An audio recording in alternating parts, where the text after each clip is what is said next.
One time I said that 100K a month was not a lot of money, and a lot of people got really mad because they were like, what are you talking about? It's like $1 million a year. And I was like, yeah, I know it's $1 million a year, but it's still not that much money because you don't understand the 4 phases of money. Me and my buddy have this mentor, and he's super rich. He makes like $10 million a year. He's got a bunch of cool cars and cool house, and he explained the 4 levels of money. And once you understand them, you're going to understand my point where 100K a month is not that much, and you should strive for more. First one, I forgot to cover it up the whole time because I'm an idiot, is scarcity. Scarcity obviously means that you have jack and you can't spend any money because you have none. This is where you're making less than 5K a month and you need the cheapest version of everything. Like you have a cheap apartment, cheap car, everything sucks. You're barely getting by. And if something happens to go wrong, like you blow a tire on the side of the road or something like that, you're luckily though, it's easy to get out of this one because anyone can make 5-6K a month online. Like seriously, it's not that hard. If it's really not that hard to make 5-6K online, then just about everyone would be doing it. Now it definitely is possible, but that will take you time. And let's continue. The next level is comfort. So comfort is when you're between like 5 and 15K a month, and depending on where you are in the world, like you can pretty much get whatever you need with that. Like all your needs are met.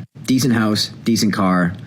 You can go out to dinner a couple times a week. You have a bit left over to like save every month so that if an emergency does happen, but you're not really having much fun here. And if you are, you're doing it on a budget, which is in itself not fun. The next phase is abundance. Abundance means that you're probably between, it's gonna sound crazy, but like 30 to 100K a month. So in this phase, not only do you have enough money to live, you also have like a couple $100,000 a year that you can spend just for fun. You're gonna have 6 figures a year in savings. At this point, you probably have your dream car, probably a dream apartment. You can buy art for your walls if you're into that. $1,000 dinners don't hurt. You can go out wherever you want. You can tip really well. You feel like a big boss. Now, the last one sounds like it's going to be pretty similar to abundance, but it's actually very different. Last one is excess. And that basically means that you are so rich that it doesn't even matter what you spend money on. You probably have like 400 to 500K a year in living expenses, and then you still have like $1 million a year that you can spend just for fun. That's your fun budget. At this point, you're probably flying private everywhere you go because first class is still kind of, people don't realize this. First class still sucks, bro. You're still flying with all the broken. You're buying designer, and by designer, I don't mean like tacky Gucci shirts. I mean like gallery apartment hoodies and stuff like that. You're sending money to your family where it's like you'll just like send people you love 5-10 grand just for fun. Never look at price tags. You don't even get the bill when you go to dinner. You just hand the waitress your card and she just comes back and it's paid for. Like you learn what the cost of the meal was after. And to be here, you have to be making basically over 150K a month, over 200K a month. And that goes all the way up to millions a month. There's obviously levels to excess as well. Like some people might just buy a boat because they feel like it. I can't really buy a boat yet. Okay, 100K a month is nice, but we have to be realistic and start somewhere. Because the money will eventually arrive after you become one of the best at what you do. Now this next one might cause you a bit of FOMO concerning Shiba.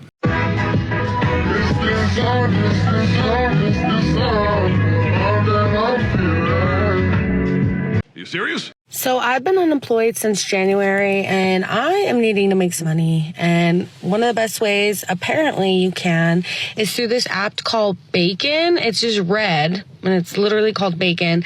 And then you like put in your social, your ID.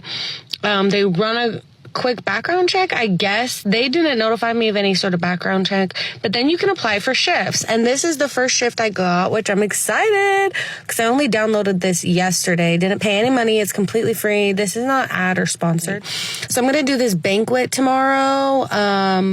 I'll make like $115. It's like an hour drive for me, but it's worth it because I need cash. So, well, plenty of us would be a bit hesitant to hand over our socials to an app like that. But the idea of doing a bunch of random things for work sounds pretty interesting.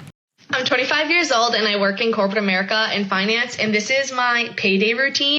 I'm 35 years old and let's talk about my $1.2 million payday routine. First of all, it starts with about $1 million coming in from the Section 8 program in the first week of every month. I'll then do another $150,000 per month in software consulting, education gigs that I'm involved with. Another $50,000 will come in from HOA consulting contracts. So in all, about $1.2 million in gross income at the beginning of every month. The first step is those funds will hit my Wells Fargo American accounts here between the first and the third of the month. They'll sit there for 24 to 48 hours before my accounting team will then wire them to the Cayman Islands, more specifically the Cayman National Bank out of the Isle of Man. Why do I do that? My asset protection trust and my registered agent and trustee are out of the Cayman Islands, so my funds have to clear those islands first before they're wired back into the United States. Yeah, he's making being rich sound a bit complicated. And let's continue. Now let's talk about the expenses. We'll start with personal first.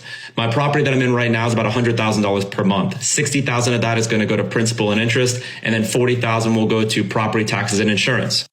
Now let's talk about the cars. I have 5 cars, 4 Rolls Royces, 1 Lamborghini. The Lamborghini is paid off. The Rolls Royce Dawn is paid off. The Spectre, the Ghost, and the Phantom all have monthly payments totaling around $33,000 per month. Another $7,000 per month in insurance, taxes, maintenance, general miscellaneous things. I pay about $40,000 per month for the collection. Now, of course, we can't forget my 100-foot motor yacht. Her name is Cersei. It's $20,000 per month to the bank for the payment, another $10,000 per month for the insurance. You're at $30,000 right there. $30,000 more go to the crew. I have a 3-man crew, a full-time captain, engineer, and deckhand.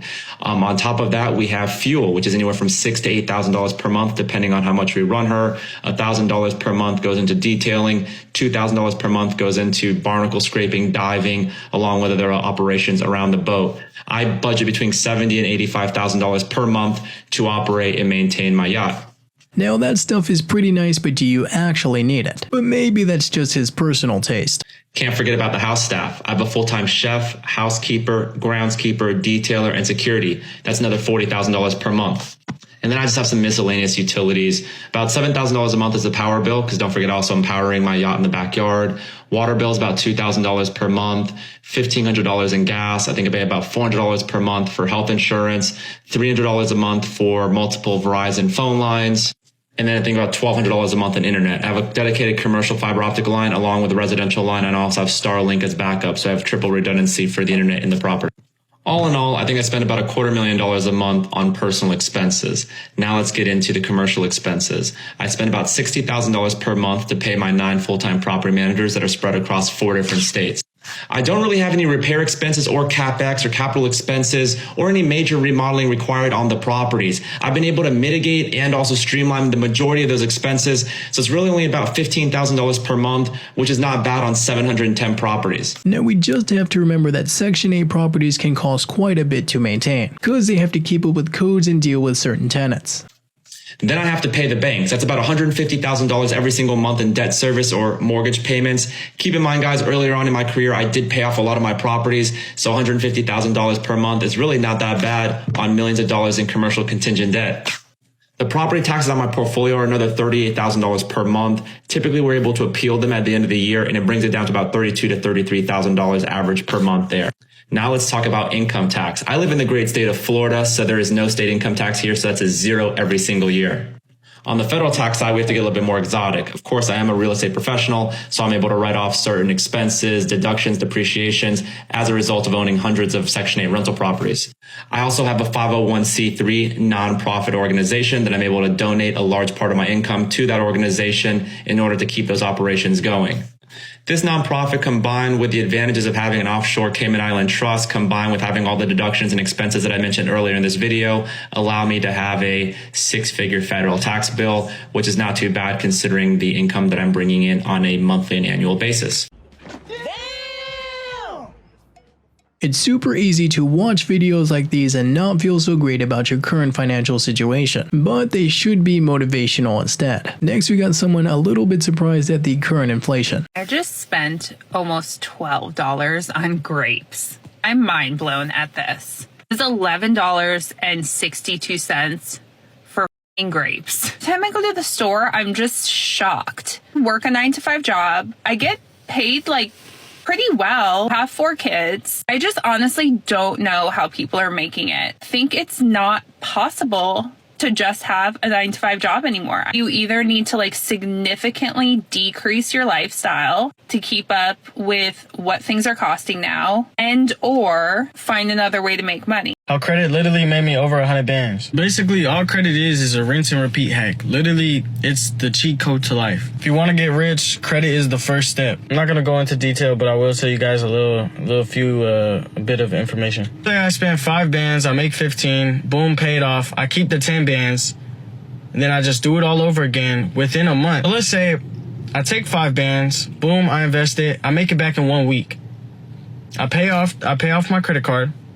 Then I could use another 5 bands, and I can just keep doing it in the same month. It doesn't matter as long as you pay it off. Once you actually start paying off your cards and, everything's good, everything looks good, beautiful, then you can actually request a limit, like a limit increase. So once you have the limit increase, then you can do it with more money. That only seems to work if you have something to invest into, so it's not really much about credit here. Really hope you enjoyed these clips today, and don't forget to like and subscribe if you haven't already, and I'll see you in the next one.